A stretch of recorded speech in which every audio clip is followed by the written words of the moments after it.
Hello બાળકો, કેમ છો? મજામાં? આજે આપણે ગુજરાતીમાં પાઠ 9 રંગબેરંગી મસાલો આ અધૂરો પાઠ આપણે જોવાનો છે. દરેક બાળક પુસ્તક ખોલે. પુસ્તકનો પાના નંબર 147. જોડીમાં કામ કરો. ફકરો વાંચી પ્રશ્નોના જવાબ લખો. આરાધ્યના 3 દાંત સડી ગયેલા. તેને ખૂબ દુખાવો થતો હતો. મમ્મી પપ્પા એને દાંતના ડૉક્ટર પાસે લઈ ગયા. ડૉક્ટરે આરાધ્યને લાંબી ખુરશી પર બેસાડી. તેમણે આરાધ્યના નાનકડા મોઢામાં નાનકડો ગોળ અરીસો નાખ્યો અને દાંત તપાસ્યા. તો આરાધ્ય છે એના 3 દાંત સડી ગયા છે. એટલે મમ્મી પપ્પા એને ડૉક્ટર પાસે લઈ જાય છે. જે દાંતના ડૉક્ટર હોય એ તેમની પાસે. ડૉક્ટર તેને લાંબી ખુરશી પર બેસાડે છે અને જે તેનું નાનકડું મોઢું છે એમાં ગોળ અરીસો નાખે છે અને તપાસે છે. પછી તેમણે આરાધ્યના દાંત મશીનથી સાફ કરી નાખ્યા. તેમણે આરાધ્યને કહ્યું, હવે નહીં દુખે, પણ હવેથી મોં બરાબર સાફ કરી રાખવા. કેમ કે હવેથી તને દાંતમાં દુખાવો થશે નહીં, પણ તારે શું કરવાનું? મોં સાફ રાખવાનું. કંઈ પણ ખાધા કે પીધા પછી મોંમાં પાણી ભરી કોગળા કરવાના. સવારે ઉઠીને તરત બ્રશ કે દાંતણ કરવાનું. કે સવારે ઉઠી અને તારે બ્રશ કે દાંતણ કરવાનું. અને રાત્રે સૂતા પહેલાં તો ખાસ ભૂલ્યા વગર બ્રશ કે દાંતણ કરવાનું. અને જ્યારે રાત્રે સૂવે એના પહેલાં પણ તારે કે બ્રશ અને દાંતણ કરવાનું. ડૉક્ટરે આરાધ્યને કોગળો કરી બતાવ્યો. તેમણે બ્રશને ઉપર નીચે અંદર બહાર ફેરવવાની સાચી રીત પણ બતાવી. અને ડૉક્ટરે આરાધ્યને કે બ્રશ આ રીતે કરાય, ઉપર નીચે કેવી રીતે ફેરવવાનું બ્રશ એ રીતે પણ રીત બતાવી. આરાધ્યના દાંતમાં હવે સડો નથી. તેને હવે દુખાવો નથી. તે સવાર સાંજ દાંત સાફ કરે છે. જેટલી વાર કંઈ ખાય કે પીવે કોગળો કરી લે છે. હવે આરાધ્યએ શું કર્યું? કંઈ પણ ખાય પીવે બરાબર, તો એ તરત જ કોગળો કરી નાખે અને સવારે સાંજ બ્રશ કરી દે. એટલે એના દાંતમાંથી જે દુખાવો હતો એ બંધ થઈ ગયો. તમારા દાંતમાં સડો છે. તમારા જોડીદાર પાસે દાંત તપાસાવડાવો. દાંત તપાસવાનું તમારા શિક્ષક પાસેથી શીખો.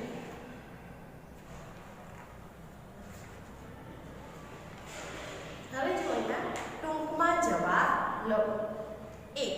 આરાધ્યના કેટલા દાંત સડ્યા હતા? તો 3 દાંત. 2. આરાધ્યને કેવો દુખાવો થયો હતો?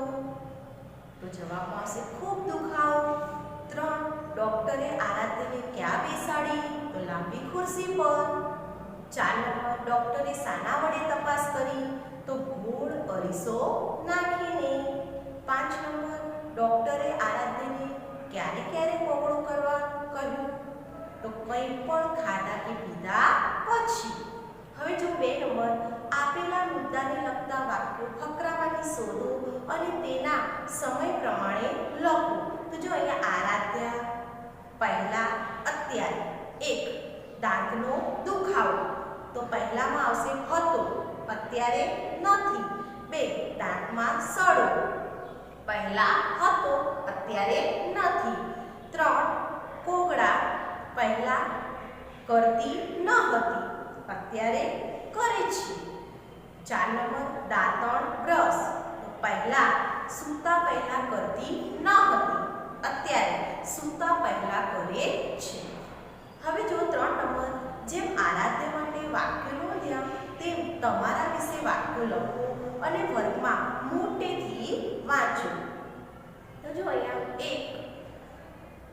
દાંતનો દુખાવો.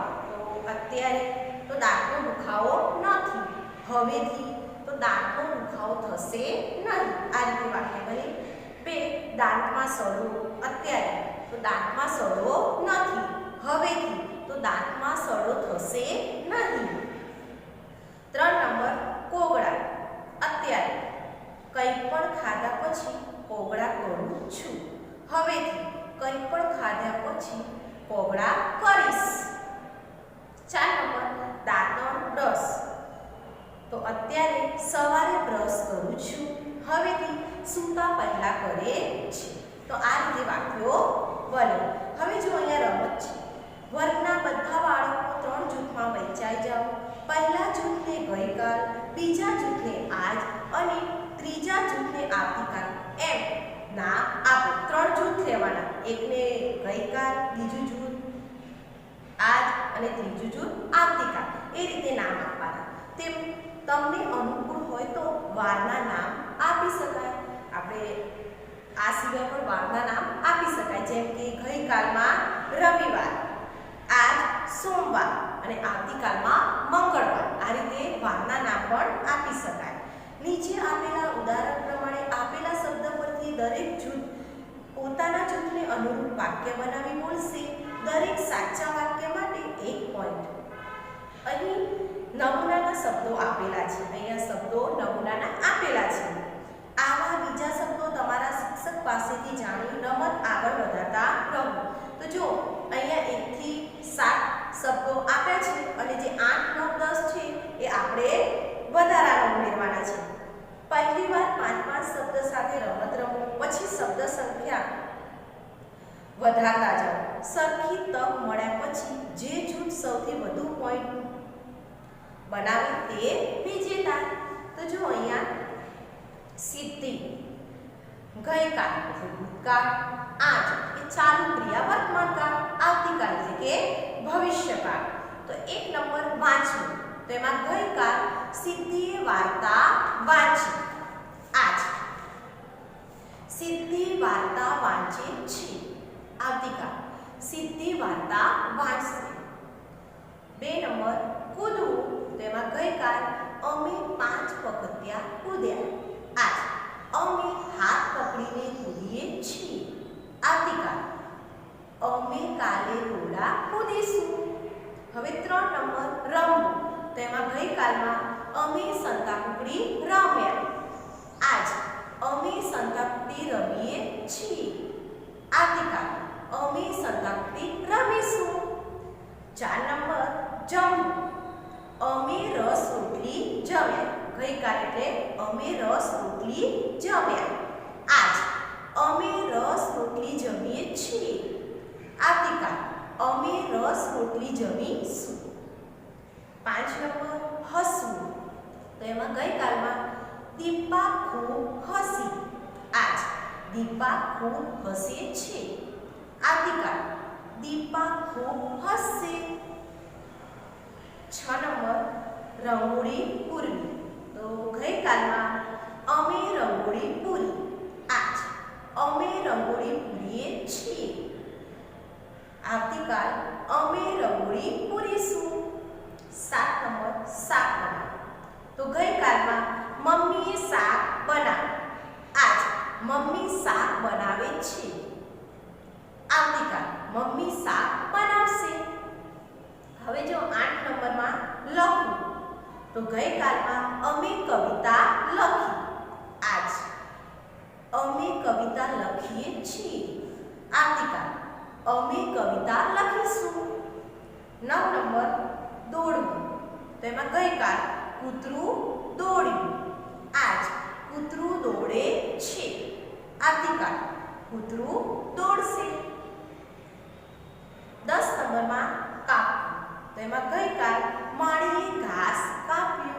આજ માળી ઘાસ કાપે છે. આવતીકાલ માળી ઘાસ કાપશે. તો બાળકો આમાં આપણે ભૂતકાળ, બરાબર, ગઈકાલ એટલે કે ભૂતકાળ, આજ એટલે કે ચાલુ ક્રિયા વર્તમાન કાળ અને આવતીકાલ એટલે કે ભવિષ્યકાળ વિશે જાણ્યું. 3ના જૂથમાં કામ કરો. 2 સભ્યો વારાફરતી ફકરો વાંચી સંભળાવો. બીજા ફકરામાં વધારે માહિતી આપી છે. આમાં ફકરા નંબર 1 અને 2 આપે છે, બરાબર. એમાં જે 2 નંબરનો ફકરો છે એમાં થોડી વધારાની માહિતી છે. ચલો જોઈએ. 1 નંબર ભૈરવીના કાકાના લગ્ન હતા. તે માટે મંડપ બંધાયેલો અને જમણવાર ગોઠવાયેલો. દાળ શાક વડીલોને લાયક હતા પણ મીઠાઈ હતી એટલે ચાલ્યું. હલવો બાસુંદી બધાને ભાવ્યા. છેલ્લે પાન ખાવાની પણ મજા પડી. હવે જો ફકરા નંબર 2. તો એમાં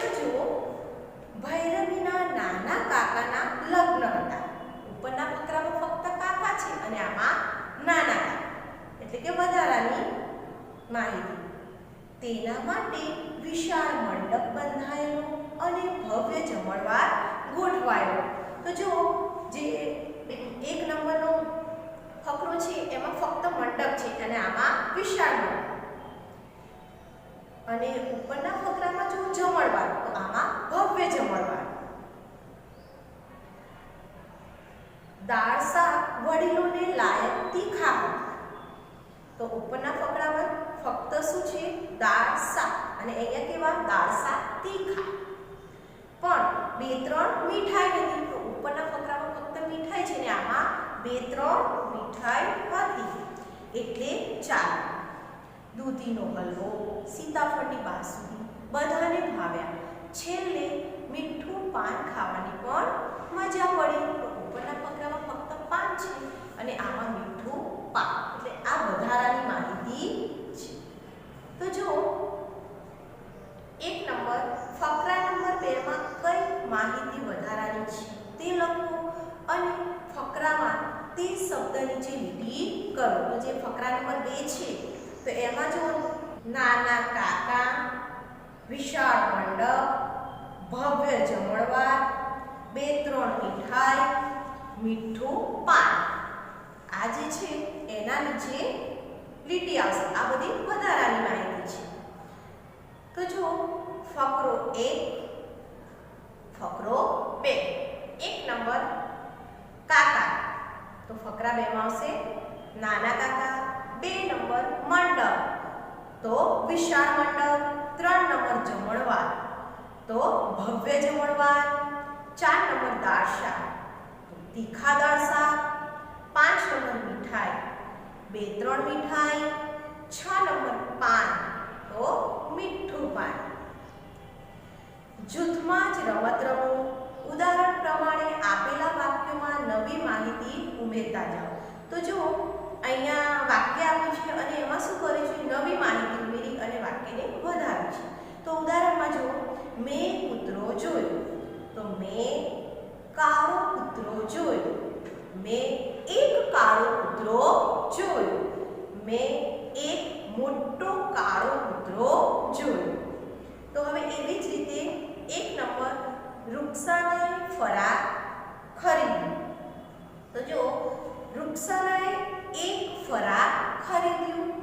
રૂક્ષાનાએ એક મોંઘું ફરાક ખરીદ્યું. રૂક્ષાનાએ એક મોંઘું સુંદર ફરાક ખરીદ્યું. 2 નંબર હાર્દિક દોડે છે. તો જો એમાં હાર્દિક સવારે દોડે છે. હાર્દિક સવારે ઘણું દોડે છે. હાર્દિક સવારે ઝડપથી ઘણું દોડે છે.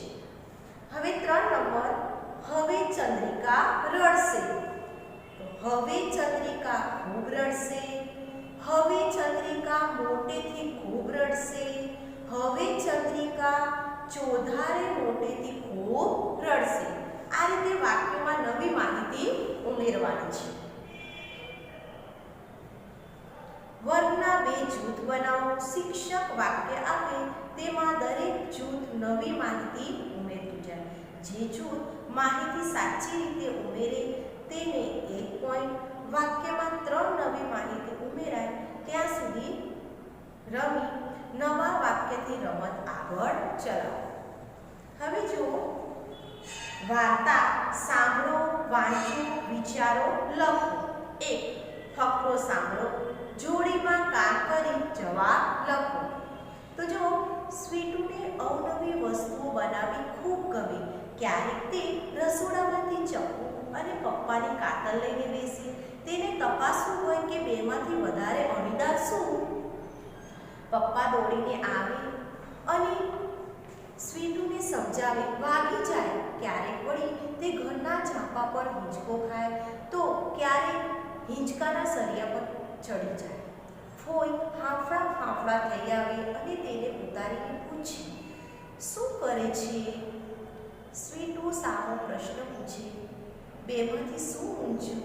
એક વખત મમ્મી તેને ગાલ પર પથ્થર ઘસતા જોઈ ગયા. તેમણે પૂછ્યું, શું કરે છે? સ્વીટુ કહે, પથ્થરને લીછા કરું છું. હવે જો આજે સ્વીટુ છે શું કરે? ચપ્પુ લાવે, કાતર લાવે, બેમાંથી શું અણીદાર શું બુઠ્ઠું એ જોવે, બરાબર. પછી જે ઘરમાં ઝાંકો હોય એના ઉપર ચડી જાય અને જોવે કે હિંચકો ઊંચો કે હિંચકાના સળિયા ઊંચા કે ઝાંકો, આ રીતે કરે. અને ઘણીવાર એવું કરે કે પથ્થર હોય ઘાલ પર ઘસે અને જોવે કે પથ્થર લીચું કે મારા ઘાલ, બરાબર. તો આ રીતે એ બધું કરતો હતો. તો આવું જે કંઈ થાય દાદી તેની વાર્તા બનાવી અને રોજ રાત્રે સ્વીટુને કહે. આવું બધું કરે એટલે દાદી શું કરે, રાત્રે એની વાર્તા બનાવી દે અને રોજ એને સ્વીટુને કહે. એક છોકરી બહુ સાહસી, સ્વીટુ ઉમેરે તેનું નામ સ્વીટુ, બરાબર. એમ કે એક છોકરી અને તો બહુ સાહસિક હતી એટલે પછી જે સ્વીટુ છે એમ કહે કે એનું નામ સ્વીટુ. દાદી કહે તે ક્યારે ચપ્પાની ધાર તપાસે પણ પપ્પાને જોડે રાખે. દાદી કે એ શું કરતી, ચપ્પાની ધાર તપાસે પણ શું કરે, એના પપ્પાને જોડે રાખે. ક્યારેક પડી હિંચકાની ઊંચાઈ માપે ત્યારે તે ફોઈને જોડે રાખે અને જે હિંચકાની ઊંચાઈ માપે તો એના ફોઈને જોડે રાખે. ક્યારેક તેને થાય કે શું વધારે હિંચું, પથ્થર કે મારો ગાલ, તો એ મમ્મીને પૂછવા જાય. આવી વાતો સાંભળતા સાંભળતા સ્વીટુ બહેન પોઢી જાય. એટલે દાદી આ રીતે આખા દિવસની વાત બનાવી અને આવી રીતે એને સમજાવે. આવું સાંભળતા સાંભળતા સ્વીટુ સૂઈ જાય. ઓળખી કાઢો તે વ્યક્તિ કે વસ્તુના નામ પરથી ફકરામાં ગોળ કરો. તો હવે જુઓ આપણે ફકરામાં શું કરવાનું, ગોળ કરવાનું. તો એક તો સ્વીટુ, ચપ્પુ, કાતર, અણીદાર, ઝાંપા, સળિયા, ઘાલ, પથ્થર, દાદી, આ બધા ઉપર ગોળ આવશે. 1 નંબર. હવે જુઓ સ્વીટુના ઘરમાં 1 નંબર સૌથી મોટું કોણ, તો દાદી. 2 નંબર સૌથી નાનું કોણ, તો સ્વીટુ. 3 નંબર સૌથી અણીદાર શું, ચપ્પુ. 4 નંબર સૌથી બુઠ્ઠું શું, તો કાતર. 5 નંબર સૌથી ઊંચું શું, તો હિંચકાના સળિયા. 6 નંબર સૌથી નાનું શું, તો ઝાંપો. 7 નંબર સૌથી લીચું શું, તો ઘાલ. 8 નંબર સૌથી ખરબચડું શું, તો પથ્થર. હવે જો સાંભળો, વાંચો, વિચારો. આપેલો પ્રસંગ મોટેથી વાંચી સંભળાવો, ત્યારબાદ વર્ગમાં વચવો. તો જો અહીંયા આદ્યબહેન ખૂબ મોટા જાસૂસ, જૂના અને જાણીતા. દૂર દૂરના ગામથી, નાના મોટા શહેરથી લોકો તેમની સલાહ લેવા માટે ફોન કરે. આદ્યબહેન બધી વિગત ફોન પર પૂછી. એમ તેઓ ગુમ થયેલી ચીજ કે ખોવાયેલી વસ્તુ અથવા જીવ શોધ્યા આપે. આદ્યબહેન છે જાસૂસ હતા.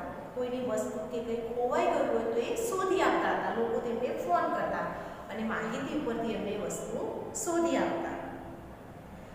અદ્વૈતભાઈનો વાહનો ઘોડો મળતો ન હતો. તેમને વહેલી સવારે આદ્યાબહેનને ફોન જોડ્યો. આદ્યાબહેન કહે, તમારા ઘોડાનો દેખાવ કેવો હતો? અદ્વૈતભાઈ કહે, 4 પગ 2 આંખ 2. હવે જે આ અદ્વૈતભાઈ છે એમનો ઘોડો ખોવાયો છે એટલે તે આદ્યાબહેનને ફોન કરે છે. આદ્યાબહેન કહે, બધા ઘોડાને હોય એ તો. આદ્યાબહેન શું કહે છે કે બધા ઘોડાને એ તો હોય, એમ કે 4 પગ 2 આંખ, આ તો બધું બધા ઘોડાને હોય. તમારા ઘોડાની ખાસ વાત? અદ્વૈતભાઈ કહે, તેની સુંદર સોનેરી વાળ છે, લીછી ચમકતી ચામડી છે. આદ્યાબેન કહે, એવા તો ઘણા ઘોડા હોય, તમારા ઘોડામાં જુદું શું? અદ્વૈતભાઈ કહે, તેના કપાળ પર કથ્થાઈ ચાંદલો છે. આદ્યાબેન કહે, આ બરાબર, આવી જ બીજી વિશેષ વાત જણાવો.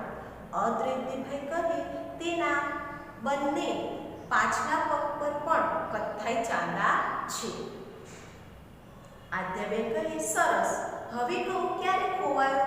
છેલ્લે ક્યાં જોયો હતો? અદ્વૈતભાઈ કહે, અડધા કલાક પહેલા ઘર પાસે. આદ્યાબેન કહે, તમે ક્યાં ક્યાં તપાસ કરી? અદ્વૈતભાઈ કહે, તપાસ નથી કરી, સીધો તમને ફોન કર્યો, એમ કે મેં સીધો તમને ફોન કર્યો.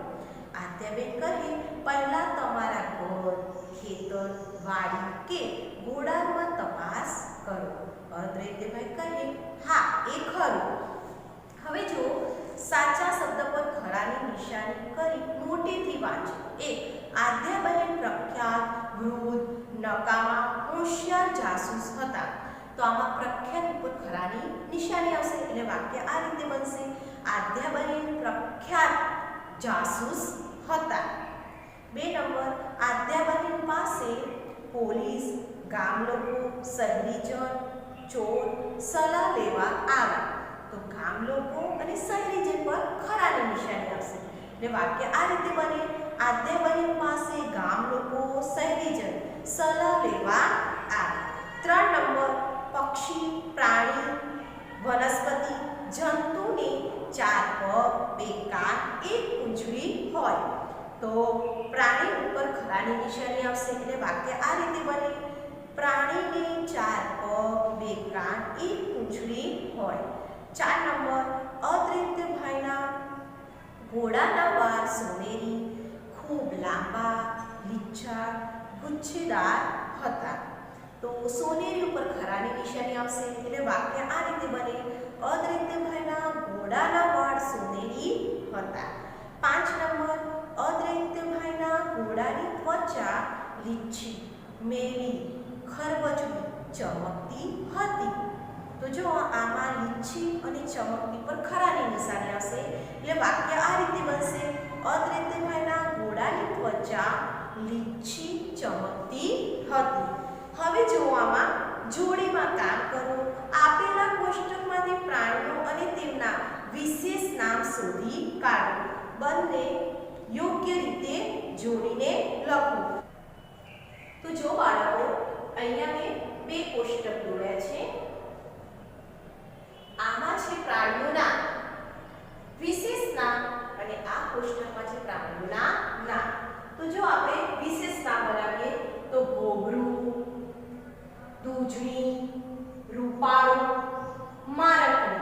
હવે પ્રાણીઓના નામ જોઈએ તો ભૂંડ, સસલું, ભેંસ, ગાય. હવે આ 2 કોષ્ટક ઉપરથી અહીંયા લખીશું. જો ઘોઘરું, ભૂંડ, અને જો ઘોઘરું, ભૂંડ, બરાબર. દૂધણી, ગાય, મારકણી, ભેંસ, અને રૂપાળું, સસલું, બરાબર. ઘોઘરું, ભૂંડ, દૂધણી, ગાય, મારકણી, ભેંસ, રૂપાળું, સસલું. આ રીતે બનશે.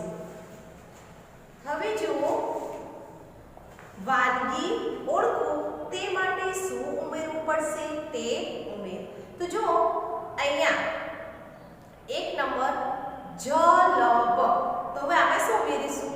તો જ લ ને માત્ર લે, બ ને દીર્ઘ બી, જલેબી. આ રીતે શબ્દ બનશે. 2 સમસ. તો સ મને કાનો માત્ર મો, સ ને કાનો સા, સમોસા. આ રીતે શબ્દ બનશે. 3 ભજય. તો ભ જ ને રસ્વઈ જી, ય ને કાનો યા અને અનુસ્વાર એટલે ભજીયા. 4 નંબર લપસ. તો લ ને કાનો લા, પ સ ને દીર્ઘ એટલે લાપસી. આ રીતે શબ્દ બનશે. 5 નંબર રટલ. તો આના 2 શબ્દો બનશે. એક તો જો ર ને કાનો માત્ર રો, ટ લ ને કાનો માત્ર લો એટલે કે રોટલો. અને બીજો અક્ષર ર ને કાનો માત્ર રો, ટ લ ને દીર્ઘ લી, રોટલી એટલે કે રોટલો, રોટલી. આવા 2 શબ્દ બનશે. 6 નંબર મહન થળ. તો મને કાનો માત્ર મો, હ, ન, થ ને કાનો થા, અળ, મોહનથાળ. આ રીતે શબ્દ બનશે. શિક્ષક તમને પાના નંબર 167 પરના ફકરાનું શ્રુત લેખન કરાવશે. જોડીમાં કામ કરો. તે ફકરો એકવાર વાંચી લો. શ્રુત લેખન વખતે તમે બંને મિત્ર તે કેવી રીતે લખશો તે નક્કી કરી લો. ફકરો લખાઈ ગયા પછી તમે બંને સી સમજૂતી કરી તે બંને જણાવો. તો જો આપણે ફકરો વાંચીએ. પાના નંબર 167 પર સાંજનો સમય હતો. અંધારું થવાને હજુ વાર હતી. હું ખુરશીમાં બેઠી હતી. ખુરશીને હિંચકાની જેમ હલાવતી હતી. હું વિચારતી હતી કે હજી કોઈ રમવા બોલાવવા કેમ નથી આવ્યું. ત્યાં તો મેં દ્રષ્ટિની બૂમ સાંભળી. હું તો ફટાફટ બેટ લઈને રમવા દોડી. અમારા ફળિયાથી જરા દૂર મેદાન હતું. અમે રોજ ત્યાં જ રમવા જતા. અમારું રમવાનું બરાબર જામ્યું. ત્યાં ધ્રુમીને એક જોરદાર ફટકો માર્યો. દડો વાડામાં જતો રહ્યો. અમે દડો શોધતા હતા. ત્યાં જ મારી નજર એક ફૂલછોડ પર પડી. તેની નીચે એક સાપ હતો. સાપ પાસે જ દડો પડ્યો હતો. દડાના અવાજથી સાપ ભેણ ચડાવી ઊભો થઈ ગયો હતો. હું તો ડરીને ભાગી. મેં ધ્રુમિલને વાત કરી. ધ્રુમિલ નીડર હતો. તેને સાપ પર પાણી છાંટ્યું. સાપ ચાલ્યો ગયો. ધ્રુમિલ દડો લઈ આવી. હસો. મમ્મી કહે, બિટ્ટુ શીરો બનાવો કે સુખડી? બિટ્ટુ કહે, મમ્મી ઘરમાં એક જ કઢાઈ છે. બરાબર. તો બાળકો